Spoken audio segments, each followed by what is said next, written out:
Hey guys, what's up? And welcome back to this YouTube channel. It's your guy Igor here. Today's video is dedicated to winterizing your home. Okay, so you can see all of this. This means the winter is coming here in Canada, and I decided to make a useful video to save you thousands of dollars, maybe tens of thousands of dollars, depending on the situation. And of course, guys, if I helped you purchase a home this summer, I'm going to forward you this video. I'm a realtor with eXp Realty, and I'll help a lot of people purchase homes this summer, guys. And anyways, so what do? Now you're a homeowner. First time, you have no idea. The winter is coming, what to expect. It can be expensive if you do something wrong, if you had a good home inspector, if you are a realtor, if you worked with somebody else, they didn't give you a good home inspector, they didn't prepare you for what is to come. So I decided to make my own video. I'm not a home inspector, I'm just a homeowner, and I also became a realtor not too long ago, just 2 years ago. So I decided to make a video to tell you what do I do to winterize my home and what can save you thousands of dollars over the course of winter. Well, guys, I'm not going to be wasting your time. I want to say, look at all these leaves. Now, if you are like me and you are the first time homeowner and you're like, okay, so what do you do now? Just before I tell you how to save money, I want to give you a useful hack on what to do with this thing. So this is not what I want you to do. Like, this is what I did when I first purchased my home in Canada. And now I have another way to do this. Okay guys, this is the life hack I learned from my neighbors. I was, like every day, I was cleaning these leaves and there is more and more of them still coming. And at the very end, my neighbor showed up with the lawnmower. And I was like, okay, what the hell is he going to do? Well, check this out. It's going to be dusty, it's going to be loud. I'm probably going to mute the sound because not to bust your ears and put some music, but check this out.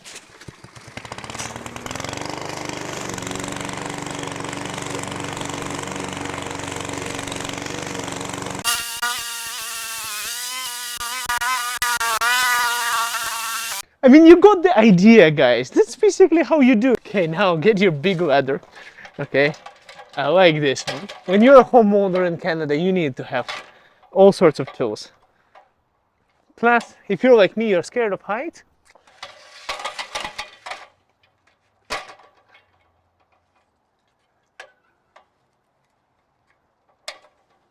You gotta do what you gotta do. Okay, let's go upstairs. What all things are you going to do to make a video, eh? So anyways, I hope I don't fall. Guys, I'm really scared of heights, like I'm not even joking about it, but I just have to climb the roof to show you something. What? What? This guy actually did this. Okay, so I don't really have to clean this much. You see this homeowner? The guy who sold me this house, guys, I purchased this home without an inspection. You know, it's not like I'm recommending to do that. I recommend always to do an inspection, but I hope I'm experienced enough to do my own. For my own self only. I don't want to do it for anyone else, but only for myself. I was like, you know, this house looks pretty good. But now, looking deeper into this house, I can tell you that this homeowner knew what they were doing. They actually put a shield over here. So I was going to say, you have to clean your gutters to remove all the leaves from your gutters, all of this nonsense outside that would be inside the gutters here for the winter. Now, the interesting part about this is that they actually installed a special shield. This is the shield for the gutters. Now, of course, guys, clean your gutters. Now, I haven't removed all the leaves there yet, so I just started behind me. I'll continue on what I started after I'm done with the video for you. Next thing is, of course, you want to inspect the roof, so I would recommend you to go up there and see if there is any kind of problems with the roof. Clean up your gutters, or do what this guy did. In my house, I just moved here, that's why I didn't publish enough videos. Install the shields for your gutters. Amazing. I'm actually getting, you know, the first home I purchased for myself was like, I was disappointed with the owner. I was like, whoever lived here didn't know what they were doing, they didn't know what they are doing, and like I had to fix everything. This homeowner, whoever owned this home before me, did a good job. So next, you cleaned up the gutters and other things. You actually have to make sure, and this is where tens of thousands of dollars are going to come into play.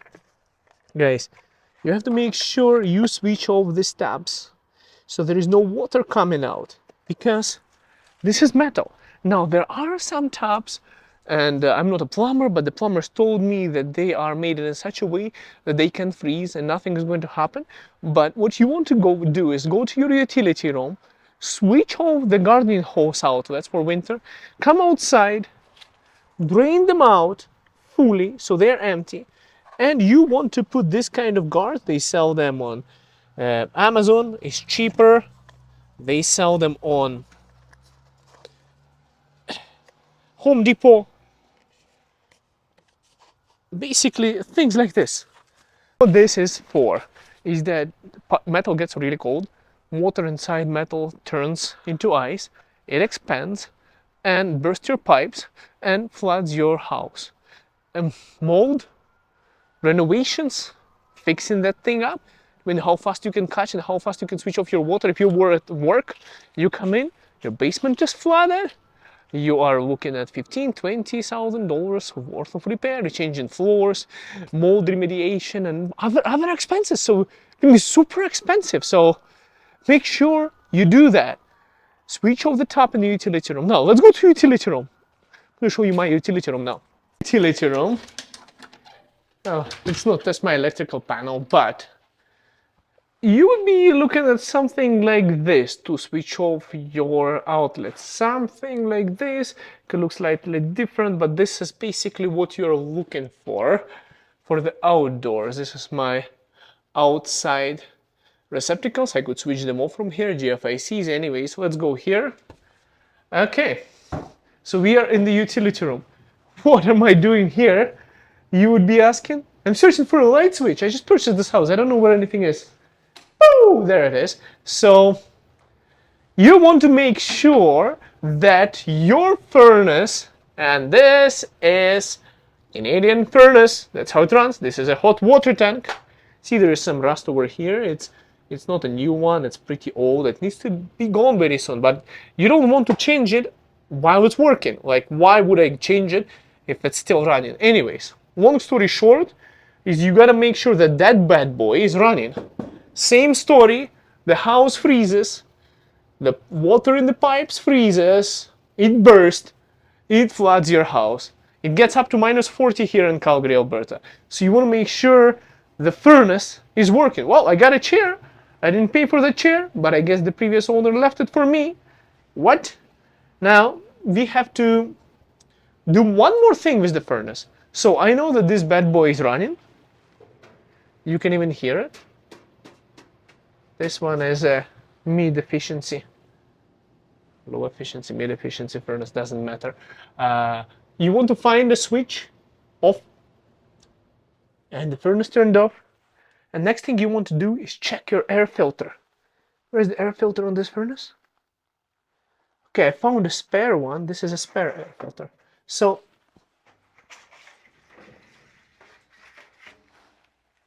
this is called an air filter. And you don't want to breathe bad air in your home. And I actually highly recommend using cheap air filters like this. Now, of course, if you want to go antibacterial, you want to go like all sorts of things, those things, they actually strain the furnace and the motor. And I was always recommended by different home inspectors to always go with the cheapest stuff, but just keep on changing it more frequently. Now, if you want to have antibacterial filters and like so small that strain your furnace a lot, go for the more expensive ones. But this is how it should look. This is the clean air filter. Yeah, I can smell it. Now let's go see how our air filter looks like. I hope it's clean. Like, it doesn't have to be bad yet. Where is the air filter in this furnace? Okay. It has to be somewhere in between of the air. Where the hell is the air filter? It has to be in between this thing and the furnace. I would say it should be on this side, but maybe it's on the other side. Mm-hmm.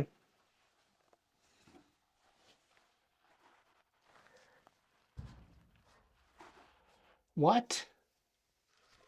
Where is it? That's interesting.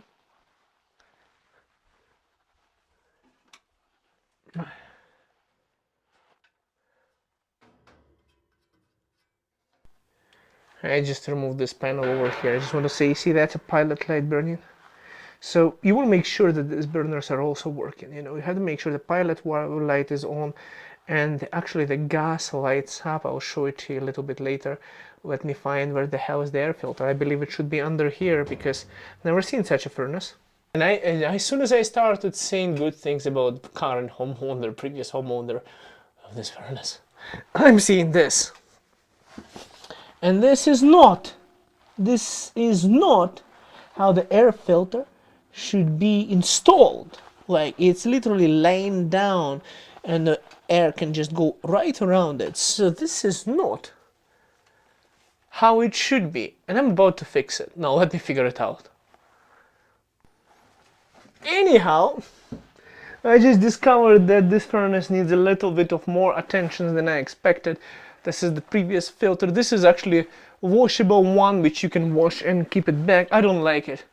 I don't like this kind of filters. I prefer the ones that you can use one time, switch the furnace back on. Don't forget to switch it back on once you change everything. I'm going to find the serial number. I'm going to find the model of this furnace. It's Linux, but I want to find out which Linux it is. And I'm going to find out which filter. I'm pretty sure it's a custom filter thingy that has to go in. And I'm going to find what it's supposed to be versus what they try to come up with in order to make it run. Now I made it run, it is kind of filterish, and now the air is going to be way cleaner, but I'm not 100% satisfied with this furnace at this moment. Thing is, this furnace is so old, I don't even know where to search for such filters. So basically, it seems to me it's like one of those old style of filters where you have whatever I have, whatever they left for me is actually for a new type of furnace. So that's not the right filter. It's like a piece of material, like insulation looking dirty, thing that goes like this in a circle, all held down by that cagey thing. So I need to find where to buy one. And that's part of the home ownership. Anyways, guys, let's go next on the list. Anyways, I already found where to order those Hammock Linux fiberglass filters on Amazon, but it's too expensive, so the Canadian Tire actually has it. Now, I'm going to figure that out tomorrow for myself. See, this is why it's important to check out, otherwise you'll be breathing all that dust, especially if you're like me, buying a house without inspection. Don't do that unless you're crazy like me and you're okay to figure it out. Next part. Okay, this is it. Inspect all of your doors to make sure that your weather stripping on your outside doors like this one is intact. It's really easy to actually, my leather, I still have to deal with the leaves after I'm done with the video. So you have to still replace all of these little things, you know. Has to be removed if it is. Oh, look, there was a scratch and they hit it with the white paint over here. Okay, that's fine, I don't care. But this is not cracked anywhere, weather stripping. So what happens is that if you don't have proper weather stripping like this, see, it doesn't seal properly, there will be an air leakage from your house and you're going to spend more gas for heating. So that's not good for homeowners. To make sure all of this weather stripping and things are, you know, like there is no gaps in the seals for insulation purposes, of course. Now another part is I started doing it on my other property. On this property I haven't even looked at it yet, is to make sure that there is no cracks in your garage. I did not even look that carefully when I purchased this home for myself, but I don't remember any major cracks, but there are some. So there is one, like this one. Okay, there is one small over here. Okay. Okay, I have to address this before the winter. Anything on this side? No, it's all good. So you want to fill them up with the crack filler, special things. You know, you want to remove that nonsense from there, and you want to seal those cracks. The reason for that is in winter, first of all, it's going to be cold, but that's not the problem. The problem is there will be ice, there will be water, there will be ice and snow melting off of your car onto the concrete floor of the garage. The water is going to go in, and then it's going to freeze, then it's going to expand when the temperature goes down, and it is going to make those cracks bigger, and you're going to have to deal with a bigger crack by the next summer. So that's another thing I have to address now. So guys, if you're seeing that I'm not posting the videos, you know that I purchased another house. The previous home, I'm still working on it too. I'm running many Airbnbs right now, and I'm still investing into real estate a lot. This home is actually, I'm going to be developing a basement suite and making it legal as well. So lots of work being a homeowner, and this is not the full list of the things that you have to do as a homeowner, but my recommendation is make sure the batteries are there, make sure your furnace is clean and running, your hot water tank is fine, the cracks are sealed, the gutters are clean, the weather stripping is fine, no cracks on the windows anywhere, and yeah, that you're getting ready for winter, that you don't have to paint anything because the paint is not going to do well in freezing temperatures. So just make sure the exterior envelope, outer envelope of your house, which is roof, doors, windows, and you know, like water tap, everything is switched off, everything is done and ready for the winter, because you don't want to have, you know, like house freezing down, pipes bursting. If your house starts to freeze down, shut off the water at the main shuttle valve, open all the outlets, let the water drain from your pipes, make sure there is no water running in the house. That's called winterization. That's what banks do when they sell foreclosure houses. So switch it off, make sure there is no water in the pipes if it's going to freeze. So get somebody to come and fix your furnace immediately, okay? If that's the delay. Anyways, guys, we'll see you in the next video. Thank you so much for watching. I hope this video helps you with your winterization, and I'm going to get back to what I was doing. I need to remove the leaves from my lawn. See you guys soon. Don't forget to subscribe and share it with your friends, family members, and I'll send you this video. If I'm the one who helped you purchase the home, I'm going to just text it or email this video to you as well, just so that you have a better understanding on things that home inspectors might have explained to you. Maybe you forgot something just from another homeowner's perspective, and who happens to be a realtor with experience. Guys, see you guys soon. Bye for now.